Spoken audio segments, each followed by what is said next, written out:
This is actually a really weird story. Okay, so my first job was in a chemical plant.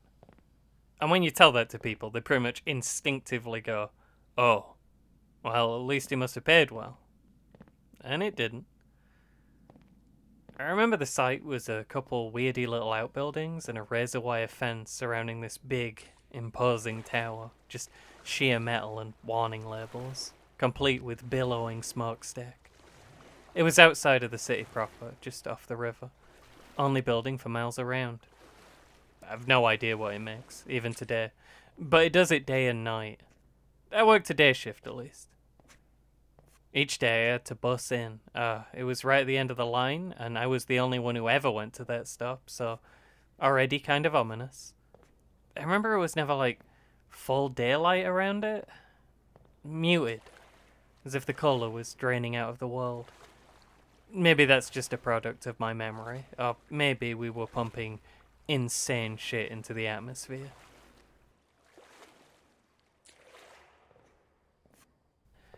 I remember carcasses I'd collect around the entranceway.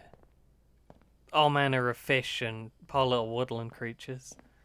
The plant was always getting investigated for its environmental impact, but nobody ever found anything conclusive. The party line was that they were at a point in the river where all the refuse of the countryside just naturally happened to collect. It's all got to go somewhere. But I remember in the winters, when the sun used to go down early, looking out into the river and seeing an unearthly haze coming off it. A rust-coloured vapour that glowed in the low light. I remember if you walked 10 minutes in any direction, you were out in full nature, surrounded by birdsong and little critters of all shapes. Around the plant, it was silent as the grave, every single day. Nothing but the droning groans and pulses of machines large enough to kill a man without impacting their functionality. Nobody ever died while I was there, of course.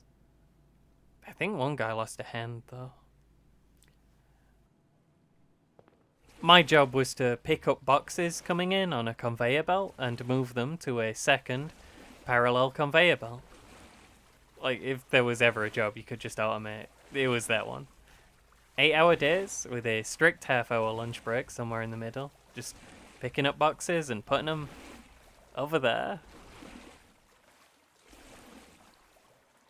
The boxes were heavy, and everything smelled really bad. It stuck to you when you went home. Showers never quite did anything but take the edge off. You'd be sitting on your day off, just vibing out, and out of nowhere, the smell of work had hit you. It wasn't the most glamorous job.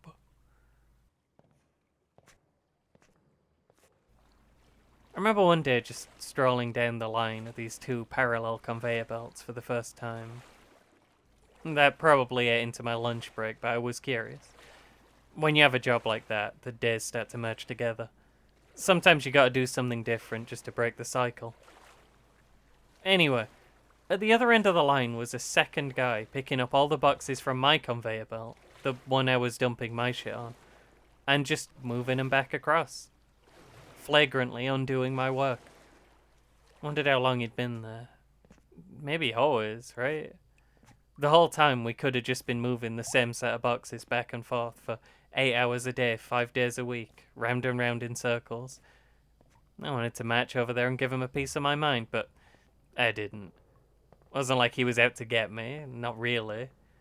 By some oversight, the plant had hired both of us to do conflicting, menial jobs. Neither of us were accomplishing anything except for the eradication of our rivals' accomplishments. And the plant would probably work better without either of us in it, but if I made a stink, we'd both be out of the job. And I needed that job. For food.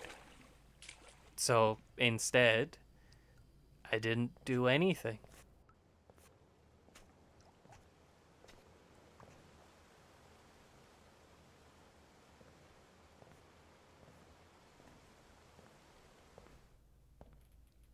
I kept going to the plant, kept moving my boxes, kept getting paid to do it, knowing the whole while that the net effect of my labor on the world was zero.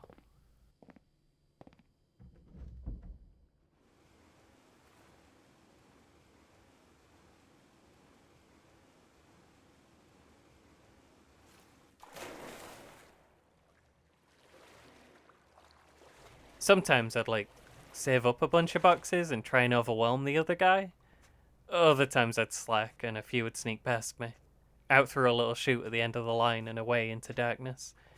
This became a trend as the months ran on, and I got called into the office. My boss was a little man in a tracksuit. He was like a cool boss, or he wanted to be. You probably know the type. I remember he openly called me the arsler, but in like a joking tone. I didn't know if I was supposed to laugh or punch him in the face, so I kinda just stood there. The office was up a little set of stairs on its own walkway, and you could see down into the work floor from there. I saw my station at the conveyors unattended, box after box being cast into the void. If it was that big a deal, surely they'd have someone replace me while I was being openly mocked by the higher ups, right? Then I kinda realized. From the office, the main thing you could see out there was my spot at the belts. Day in, day out, 8-hour days, this guy was just watching me mechanically lifting these boxes. After that moment, I would never shake the feeling of his eyes on me as long as I worked in the place. I started to wonder if maybe my hiring to infinitely loop smelly boxes wasn't a mistake. Maybe the job was literally just to look busy, so Dickhead in his skybox could observe and see a workforce in constant motion. Wondered how many of the other guys had jobs that were complete bullshit. And then I started to notice mechanical patterns in the people around me.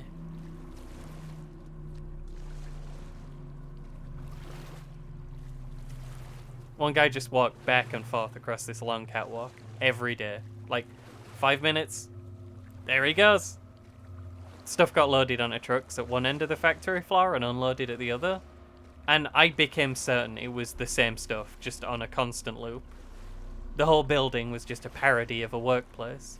People just going through the motions, toiling for absolutely nothing. That one guy lost a hand. I wanted to tell everyone, like that would change anything, but people are smarter than you think. I bet they all already knew.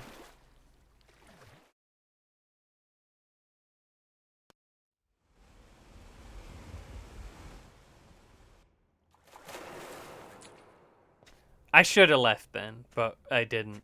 I probably kept going in for another month. I remember one day something broke, or was broken.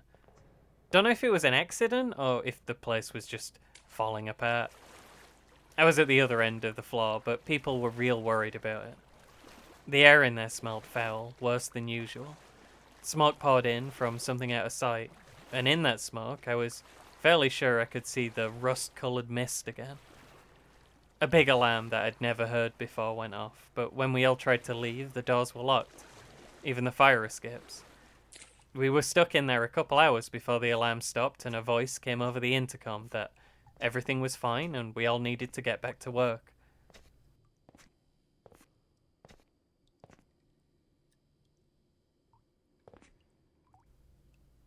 I didn't think too much of it. It was my first job. I didn't know that was out of the ordinary. I didn't have that frame of reference. I'd appreciate the break. Although that alarm was really annoying. I still hear it sometimes when I lie down to sleep. Right after that, though, people started getting sick. And within, like, a week, it was most of the people who worked there. The place was a ghost town. It was eerie. I was fine, but I think so many of the people got sick that the higher-ups decided the whole batch were a write-off. Everyone just got laid off.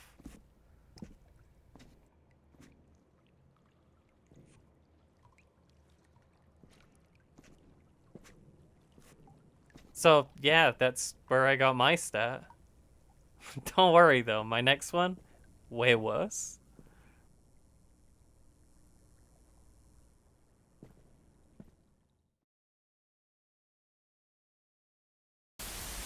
Now here's a story.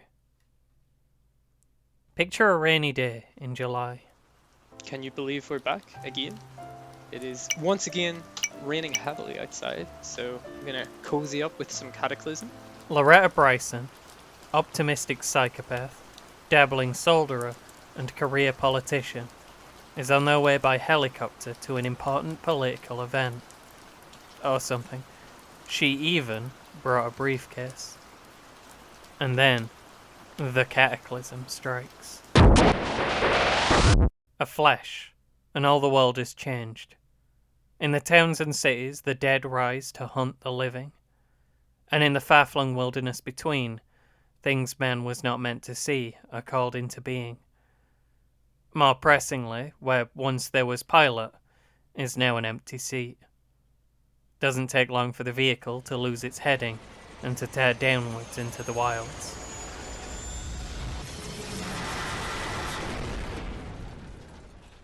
The crash is a mighty one. So I guess we're gonna start, with a crash. Okay, let's take a look. There we go. The wreckage so total as to render the vehicle unidentifiable. But miraculously, Loretta has been thrown free of it, tumbling through the treetops to remain beaten and bloody, but alive. Okay. So I was at, 0 Z level. I'm now at 1. How likely is surviving a helicopter crash like that? 3, 4, 5, 6. Maximum Z level reach, 6. Okay. You were right, Violet. It is a maximum of 6. I don't know why it goes up to 9 on the thing then. So I don't know. I guess we'll see what happens. Let's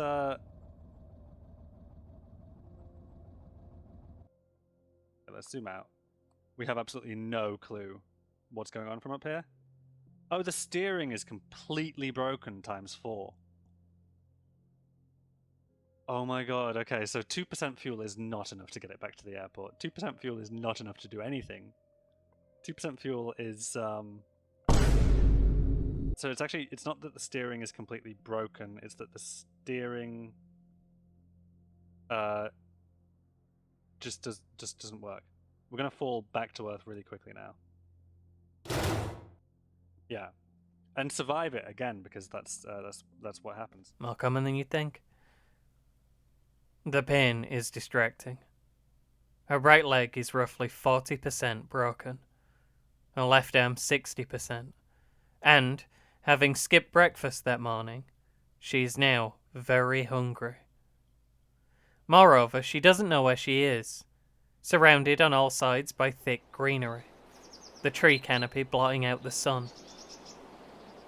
I'm gonna guess that as she was coming down in the Luckily, helicopter, Loretta because is she's so so switched on from a the life of being a career politician, that she saw an opportunity, and that opportunity was a hidden bunker, sequestered far from civilization, invisible from the air.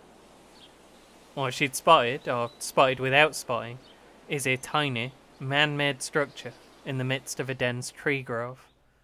On the path approaching the building are a series of similarly man-made pitfalls, their depths lined with sharpened stakes.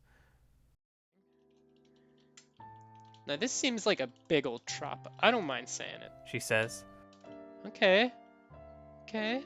So what's this? An upward facing slope. Oh, so we can climb on top of it. We could live here. How would you feel about that? We could set up a tent here. After briefly considering becoming president of the roof, and after discarding a briefcase in favor of a sturdy branch, she carefully makes her way inside, where a staircase leads downwards into darkness. I was really hoping that wouldn't be the case. Oh, so we fall in a spiked pit, bro. I've never had this happen before. Exclaims Loretta, impaled through the right leg at the bottom of another pitfall trap, this one having been concealed in shadow. Through some effort she manages to free herself and stumble away, leaving a trail of crimson blood. The pain is now unmanageable. The leg down to just 20% leg health. Out of action, so that was bad. That was a bad one. Against her better judgment, she climbs onto a nearby chain-linked fence she can feel out in the gloom. On the other side is the unmistakable, jagged silhouette of a bear trap. Take that. Oh, this is such a stupid thing, but you know we've got to do it. You know we have to do it. We're a career politician, man. We've been working our way out of metaphorical bear traps our whole life, so let's try and take a literal bear trap. Now, I'd like to take a minute just to say, we have a stick in our hand. I can see a way that we could disarm the bear trap, but something tells me it's not going to work out like that. Let's just see. Okay, so yeah, we got caught in the bear trap. You failed to disarm the trap and you set it off. So we did disarm the bear trap in a way.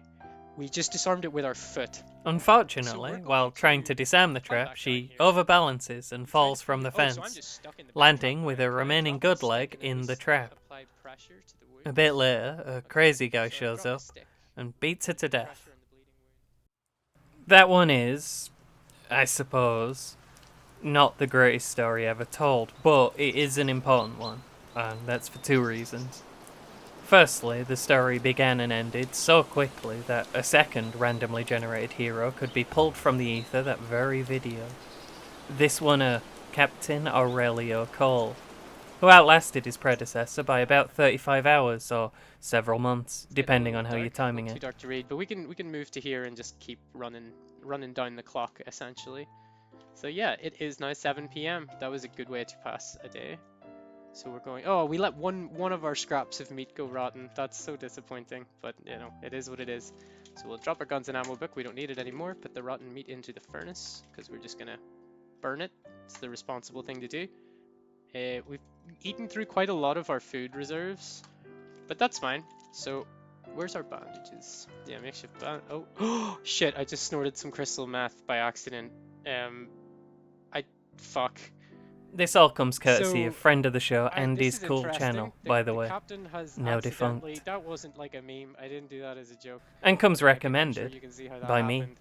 So I feel I like don't I think should the talk captain's about gonna more be of the sleeping strange tonight, things I like funny to look enough. at on the internet when I'm doing these, and I think genuinely we might have watching to the start series while as the it iron's happened, hot here. We're as I was also very trying to learn how behind on to math now. not die on my So very I think first the in-game captain's day. suddenly It was one of my decided, favourite experiences to date as he a needs to weird go little internet check guy. out the town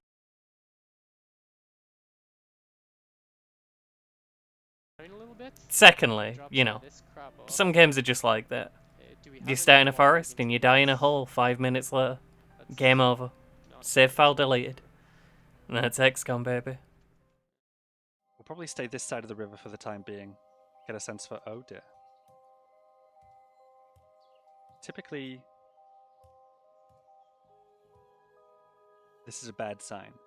Cataclysm Dark Days Ahead is a post-apocalyptic survival RPG video game with no graphics.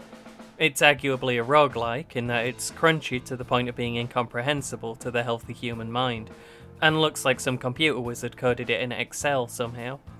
But it also isn't a whole lot like Rogue, and a lot of nerds get real mad over the terminology. I played the game for probably a good couple hundred hours, and I'm not really sure if I like it yet. I've also been accused of drawing the entire video game in MS Paint to trick people. Cataclysm is free and open source. If anyone tries to get you to pay for it, they are scamming you, and that includes the version currently listed on Steam. Please do not buy this video game. Cataclysm DDA is still in development, as it has been for the past 15 years in some capacity, and throughout that time it's managed to exist in a fairly constant cycle of drama and vitriol, largely surrounding repeated, arbitrary, random-seeming cuts to existing content and the repeated additions of inane bullshit nobody ever asked for that makes the game flatly worse. Fuck pockets, man. Listen, y'all ever play Zomboid? The lack of any objects in existence anywhere. I really would prefer a bedroom that the zombies can't see into, if such a thing is a possibility. Because there are a few of them around, aren't there? The zombies can just see in situation is I'm having trouble getting past it, to be honest. It's kind of a deal breaker. If this specific window had a sheet on it, wait, hang on, I can pick this chair up.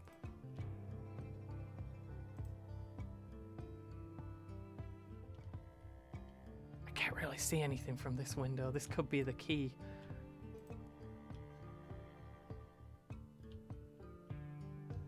Does this work?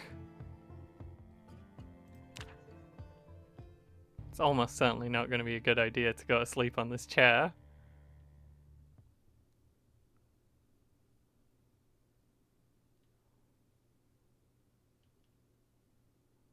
I'm the best gamer who ever lived. Project Zomboid is actually a game heavily inspired by Cataclysm, to the point of having its most difficult challenge, a really CD DA, act as a deliberate, winking homage to Cataclysm's Really Bad Day challenge. The parent mode has similar modifiers to it, although rather than inebriation, the player character begins the game with amphetamine withdrawal, because Zomboid is for casuals. Really Bad Day is not even the hardest challenge in Cataclysm. I think Zomboid's famous opening text scroll could be applied to either game, however. And this is a world you cannot save, a darkness you cannot overcome. The end will arrive in one of two ways. You will either die, or you will become bored of the video game. Instead, Cataclysm opens like this. So we're just going to get started with that. Press tab to continue, and that will try to build the world and give me a series of errors. Non-existent vehicle type. We're using the experimental build because the experimental build is always way ahead of the... Here we go. So we are now in the world. For a close-in view of that new player experience, I'd recommend my other Cataclysm buddy, Tom Bruce, now defunct. Back in the day, your first game would go a little something like this. You're immediately bombarded by character creation options, like 100 different classes, and almost all of them just seem to be different flavors of regular man. Then you got traits and skills, and you don't know what you need or what you're doing, so you just kind of pick them at random. But it still takes you about 20 minutes just acknowledging all of the options. You spawn in a shelter in the woods, you wibble around a little bit. Maybe you manage to grab a bottle of water or a protein ration from one of the nearby lockers before heading out the door and being gored to death by a passing moose. I think just from me saying that, anyone who's been around a while in the Cataclysm will know exactly where I jumped on board. In the moose era. Mooses have calmed down a lot in the intervening years, but if you're unlucky enough to wander into some flavour of Lovecraftian horror on the way out of the safe house, that will have a similar effect. And will happen more often than you'd ideally like. So, I have 2 beds. This bench on this roof is one of them. But then when it's day, I can't sleep on the bench because it's too bright. Because all the walls are glass. So I go upstairs and I sleep in this oven where it's nice and dark.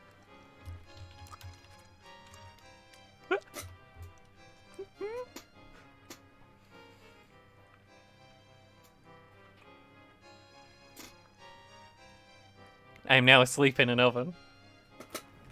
The premise of the game is that it's a big old survival simulator where you have to eat and drink and sleep and hunt and craft and manage your mood and pain levels. It counts your calorie intake and expenditure and what vitamins and toxins and parasites are currently inside you. You can get scurvy in this game if you don't eat enough oranges. Wounds can become infected, and if they do, will eventually kill you without regular use of antibiotics.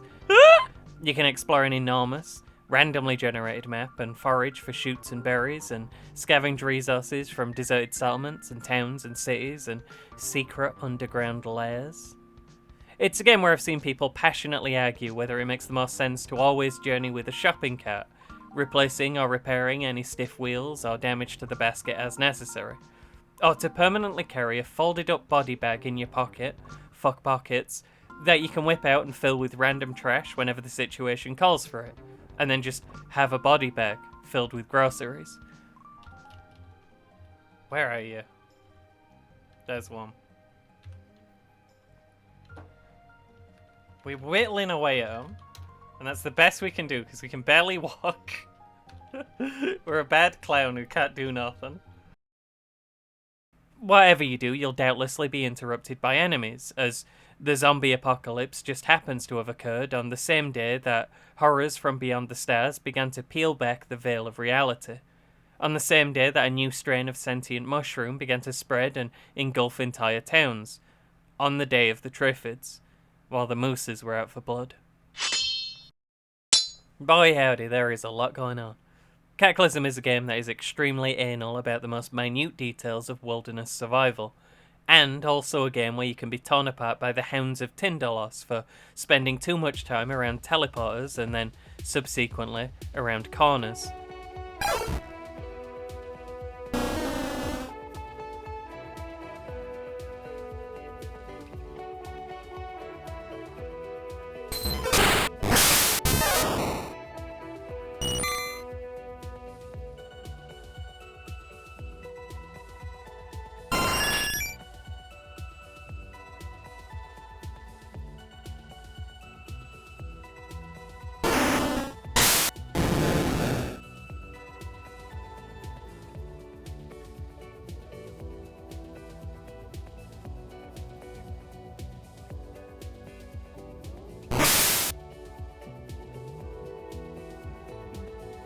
One of my first characters was wandering through a forest when they came upon an inexplicable man-made sign in the middle of nowhere.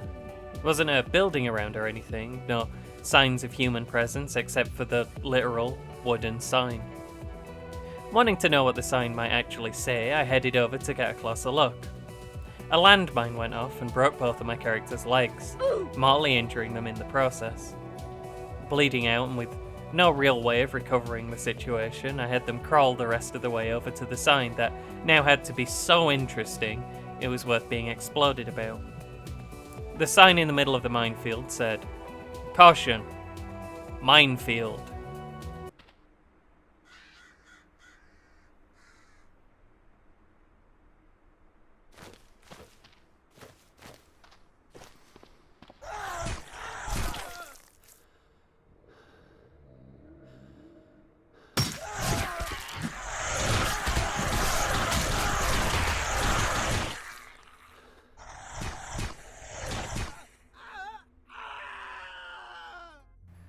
The start of a game of Cataclysm is extremely precarious. Unless you're a coward and pick one of the nerd stats, you'll appear as a civilian with no notable skills in anything and no useful zombie fighting tools about your person. Often already in a situation where it'd be really, really nice to be holding a weapon instead of a packet of cigarettes and a clown horn. Finding a safe place where you can craft and sleep and things can be tricky.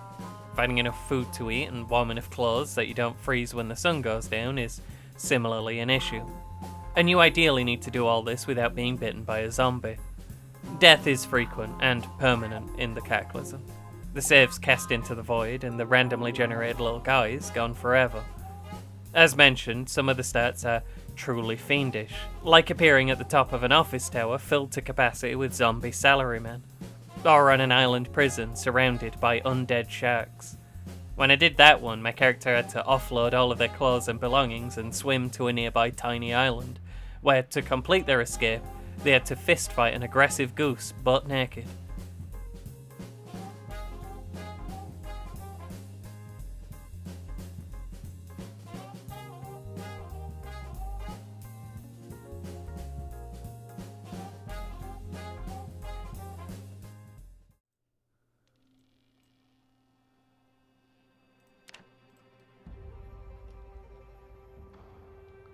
We love a hot pea.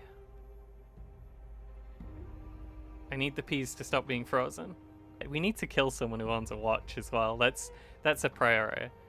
We might be able to come back here and sleep in the sneaky corner chair. That might be a possibility to continue our existence.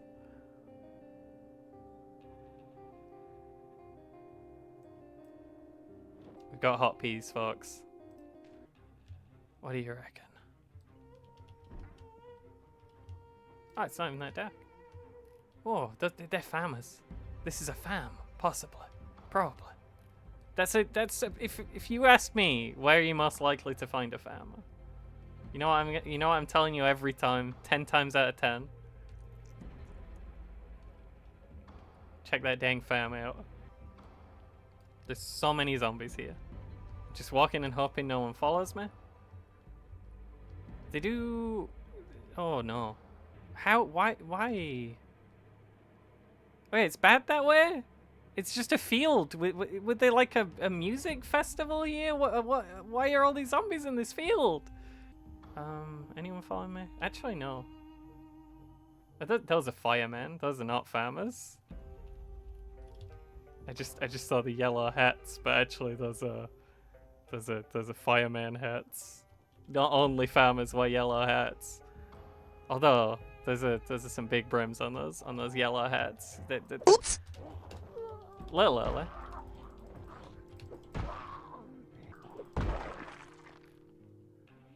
Everything's very slightly easier.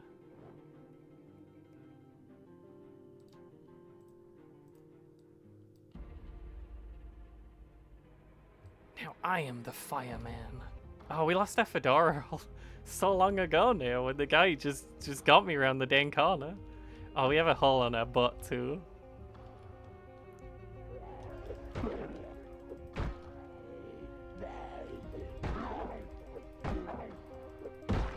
That's my griddle pen's sad. That's fine.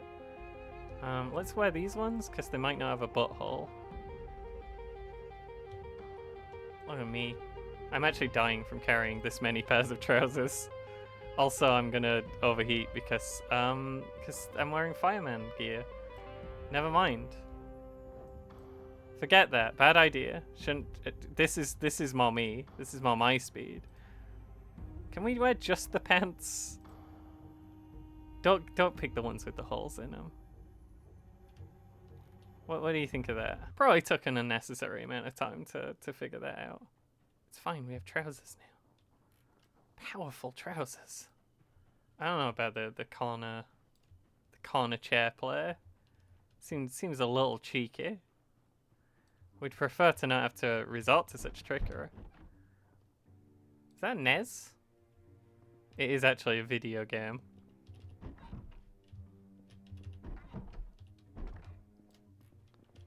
Tank top. Leather jacket without the blood? Let's go. Look at me moving up in the world. Maybe I should have worn the trousers with the butthole because that was letting the heat out. It was an exhaust bar. I really don't want to do electrician, but if we have nothing else to do, we can read that. Bacon bologna. I like the alliteration, but I'm not sure it's a meal. We got a dead rat, fresh and uncooked. Well, we know this stuff's here, right? And tell you what. We're being tactical. Can I free draw on the map? Because I think I can now. I think I have a... Yeah, this guy here. This guy. That's got food. I'm very happy I can do that. Apparently we're not as far from town as I might have hoped. And that's why all these zombies keep showing up. Oof, that's a bad ban. I just want a house with a bedroom that the zombies can't see into. That's really what we're after. We just need a break. We are still hot, apparently. We're getting the damp moodlet. And like they always say, where there's damp, there's hot. I can't be still getting hot. Fuck it. These trousers were a trap. We'll find new ones.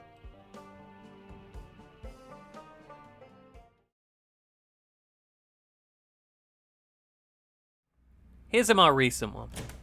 So, one time I took the prison stat. This is the regular prison stat, no shacks, land prison. Just big walls and a lot of undead prisoners and prison guards for company. I've tried this one a few times and I always die very quickly. There are just a ton of enemies around, and for obvious reasons, there are very few accessible weapons, and the whole place is locked up tight.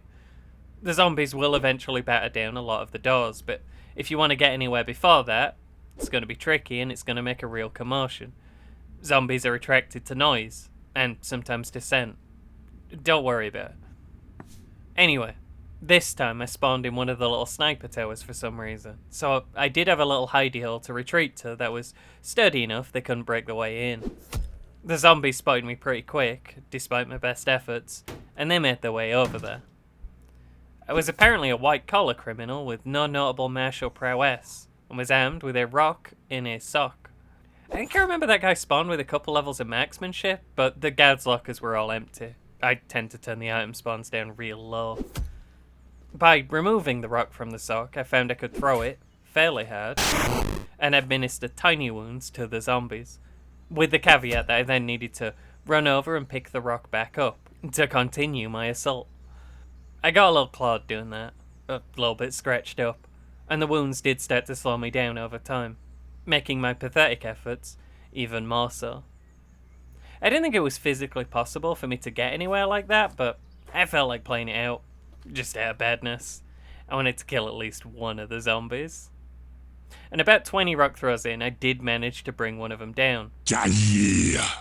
A scathing headshot for like 6 points of damage. When I went down to pull the rock back inside, I accidentally grabbed the corpse too. It's one of those games. Oh, shit, I just snorted some crystal meth by accident. Anyway, out of desperation, I threw the corpse off of the balcony and into the crowd, where, to my surprise, it crushed another one of the zombies, dealing 40 points of damage, straight up. Z levels were a recent and unwanted addition that I hadn't played around with a whole ton, and this was my gleeful introduction to the concept that falling objects could strike things on the ground. Before long, I had 2 of them, then 3, then 4, 5. I stacked the bodies up in the sniper tower and machine gunned them over the edge, rapidly eviscerating my foes before coming down to reload again. The majority of the shots would miss. Occasionally, it'd even give me messages about the zombies dodging the falling corpses, which, not really zombie behaviour if you ask me. The ones that hit, though, dealt as much damage as I'd done in the first half of the game, per shot. And this damage ignored the armor those zombie policemen wore, where a rock had no chance of getting through. I wiped out every zombie in the prison yard like this, the horde dwindling away to nothing, to projectile weapons even, leaving just a handful of stragglers in the yard who I could lure back over to my tower and dump like 40 guys on top of until they were all squished. I fashioned scrap from the broken fences into makeshift lockpicks and stole food and drink from the cafeteria. And then my poor man had to learn to picklock his way out of jail from scratch over the course of like a week of failed attempts, while he slowly dehydrated to almost death, before I finally rolled dice well enough to get out of there. A car in the car park had enough fuel to get me to safety, and a soda in the glove box. I was on my way. Only time I've ever survived that one, and it was touch and go a few different ways. The fun of the Cataclysm is very front-loaded though. The initial tense survival experience quickly fading to a fairly relaxing, chilling in a prepper shelter, trying to pick what craft to make or what weapon and ammunition you're going to use today, simulator. It gets a little bit Stardew Valley, if Stardew tracked the current temperature of every item of clothing on every individual part of your body so that it could gleefully tell you that you're simultaneously too hot and too cold. You venture out into the cities, by now a confident fighter and likely gun owner. You clear out a street or two, hoover up the treasure from the buildings into your shopping cart or body bag, and then take it all home to hoard it like a jealous dragon, more than you'll ever need. As you venture further and further out, you'll start to encounter more weird enemies and evolved variants of the regular zombies, but listen, all the deepest, darkest horrors of the universe tend to not hold up against someone who just has a gun and enough bullets for it. Now, I don't know what dimension Amigo comes from, but I'd guess they don't have Glocks there. The theoretical endgame is that you can become a superhuman cyborg, or like a furry mutant person, and then just kind of exist until you get bored and stop loading up the save file. For me though, I normally hit that point when I have a vehicle in good repair with enough fuel to get me where I'm going and back, and an assault rifle with a good stock of bullets. An AR-15 can defeat even powerful endgame creatures with very little skill requirement on the part of the user, and do it without a whole lot of hassle. If Cataclysm was a TV show, it'd be The Walking Dead. 6 good episodes, and then everyone just goes to live on a farm until I stop tuning in because it's intolerably boring. And now all I even remember is Norman Reedus skulking around in the woods, lamenting that he gotta go find Sophia. She's in the band, Daryl. Fuck's sake. I got a little aside here. Ooh, is that a hole? Is that a... Yep, let's go XCOM on these guys. I believe I'm gonna need internal climate control when I get in here, right? Hey, fucker. Oh, foul-smelling air. Oh, hey, bud. Oop, oop. So, the three big main things for people to do in the Cataclysm, once they've graduated from the survival aspect to the sandbox one, and to prove that they've really been around the block and understand the video game now, are Cyborg, Furry, and Deathmobile. Oh, fuck. You build a big crazy car that mulches zombies for you and probably also floats on water. Every one of these things has been, since I've been in the game, made to take longer and be more annoying. Mutations take extra bits now, and nobody was ever happy about that. Becoming a cyborg is its own dumb, bad story questline now, with NPCs and everything. And making a cool car didn't used to need a fuck ton of welding rods, you could just do it. Poor Andy almost went crazy. Not to mention actually driving the thing at 4 miles an hour, with the auto drive constantly failing for no reason, and fish swimming in through the walls. Now, some people do want to have those kinds of absurdly long-term goals to shoot for. Some people want to drive around in their Humvee with their assault rifle, popping monsters in their big weird heads for hundreds of hours, until someone physically stops them. I get that. I can't relate, but in the grand scheme of things, it's not that weird a thing to want. Flashbanged them. I mean, they got Some really people play high. Cataclysm in woods, removing all man-made structures and most enemies from the game world, making it a more or less pure wilderness survival challenge. And I think that's really neat. Good job, gamers. There's a thing in the wildly toxic Reddit community where people repeat back and forth that what's ruining the game Uh-oh. is the team's commitment to realism. And I flatly disagree with that statement. That is what they always cite when they make a change that makes crafting take 1,000,000 times as long, or skills go up way, way slower. Oh, wow, smashing bodies takes like 10 minutes now instead of 3 seconds. But listen, there is no real-world precedent for how becoming a cyborg or mutant should work. There's no realistic way for zombies to evolve over time. Cataclysm falls off past the early game. Badly. And so the devs have dedicated themselves to slowing down that early game for as many players as possible. That's my read. Stinky. Look, what the fuck did you just do? Oh my god, my torso. Alright, well, you know what? I have defensive systems for this as well. Let's go ahead and turn on my Gas fuel cell and then artificial night generator. Hang out in here for a little bit. I also don't think this has had the intended effect, though. At least not for me. For me, it feels like every time I pick the game back up, I can do slightly less of the stuff I used to be able to. The goalposts having been moved just far enough away that I can't be bothered now. It's always nice to visit the Cataclysm, but I rarely stick around. Nobody's ever going to be as good as Clown anyway. I have been stunned. I think I might die. Let's... Also, if it was realistic, you'd be able to put arrows into a backpack. Not blinded. Let's go ahead and switch to judo. This guy seems like the kind of like suppression kind of guy, so we're gonna go and fuck my life. Also, to reiterate, The Walking Dead show was really, really bad. Hello? Yeah. Shit.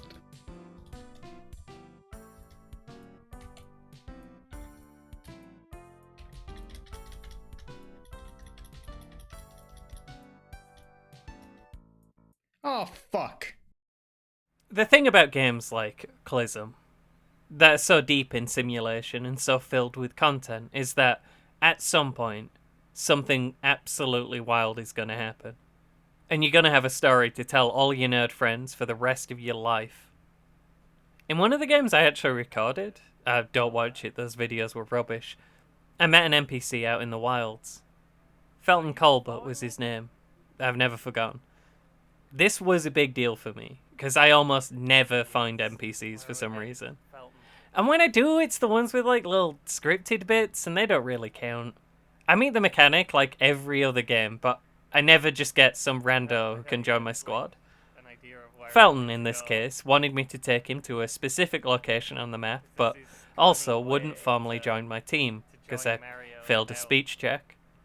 Instead, he broadly followed me around while occasionally making insane decisions. One time he just threw himself at a horde and almost died. Ran out of leg health on one of his legs, if I remember. And I couldn't actually heal him. He wouldn't take my help since he wasn't technically on the team. That man would walk with a limp for the rest of his life, which was maybe a day. I drove him to the location he wanted to visit and found it, predictably, filled with zombies. Felton yelled something stupid, dove out of the moving vehicle, and was eaten alive in seconds. What happened? Okay, I hit the searchlight by accident? There's too many guys there.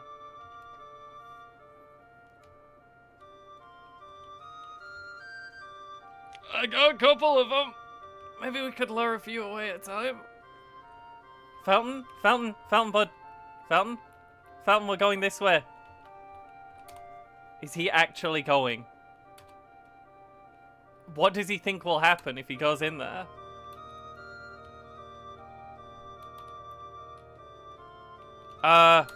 Well, see ya, Felton. Lovely knowing you. Yeah. Surprisingly, Felton Colbert didn't last too long. I'm sorry, I tried? I mean, I got him where he wanted to go, right? I always been someone who tends to enjoy the stupid, non-functional, useless things in life. Feeling a kind of kinship with the deeply earnest but genuinely terrible. So I'd quite enjoyed having Felton around, despite my ultimately fruitless struggle to keep him in one piece. The horde he'd limped into was absolutely enormous, and it took me much of an in-game day to disperse it into small enough fractions that I could eliminate them all. At the end of that, I was left with nothing but the bodies. I was listening to a weird Nintendo music playlist or something, and a real somber one came on. I decided then and there to give him a proper send-off.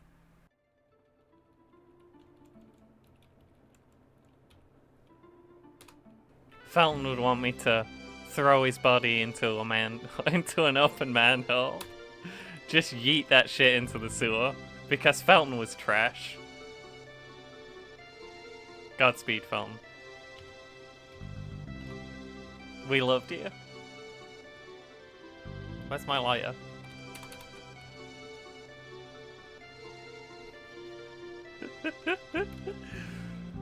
Oh, I can't even burn properly. Felton, please. Felton, we're playing our last respects. You have to catch fire.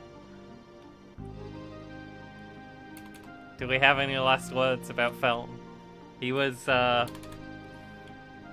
most monumental idiot the world had ever known. And that's why we loved him.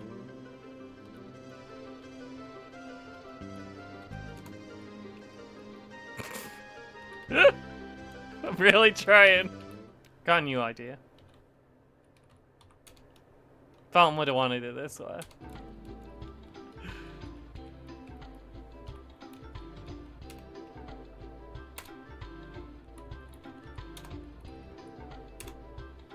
Close enough.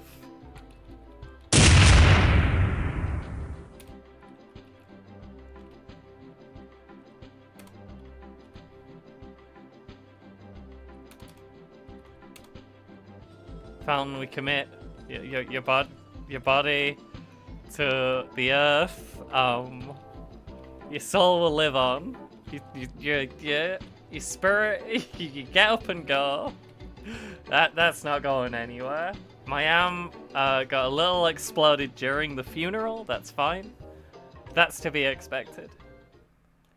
These days, probably most of my characters survive to the point of being forgotten. Sometimes I wonder if there's any more hope for us out there than there was for them. In my experience, people aren't torn apart by the living dead or the hounds of Tindalos. They don't fall in pit traps or crash helicopters. As far as I know, this has never happened to anyone. Oh, yeah, I've got debug mode on right now. Okay, so you see right now I'm in a really hot place, right? This is a hot spring, so hot, in fact, that it notes scalding hot water, unsafe for swimming. And as you can see, I'm swimming, and my health is real low because of it. Now let me lay down to try to sleep right now. Do you see that? Did you see that?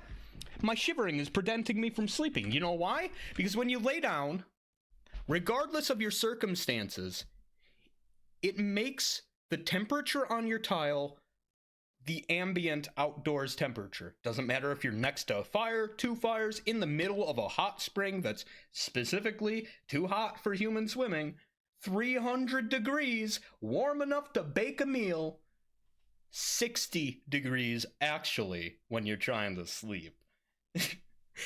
Man, you know, people in house fires, what are they thinking? All you gotta do is lay down and take a nap. If you're sleeping, the fire can't touch you. Additionally, due to this inability to sleep, I've accumulated 50 stacks of sleep deprivation. Despite my character being so tired he's claiming anywhere is a good place to sleep, he just can't due to the cold. And that's given me a negative 16 intelligence. My stats are at 0 due to this. My speed, 25. And I'm stable, yeah, but, like, all I can do is drink water. Everyone I've ever known to die just kind of got sadder and sadder, less and less present, until they faded away to nothing. I saw the season change coming a mile away. The air was choked with it. I was sweat and blisters, and all the funny little rashes that come with it. Above, the heavens were a sheet of solid grey, clouds without end, the fringes backlit in gold by a desperate and failing sun. The prognosis was poor. Out on the horizon, a storm was clearly brewing. I could tell then and there it was going to be a nasty little summer.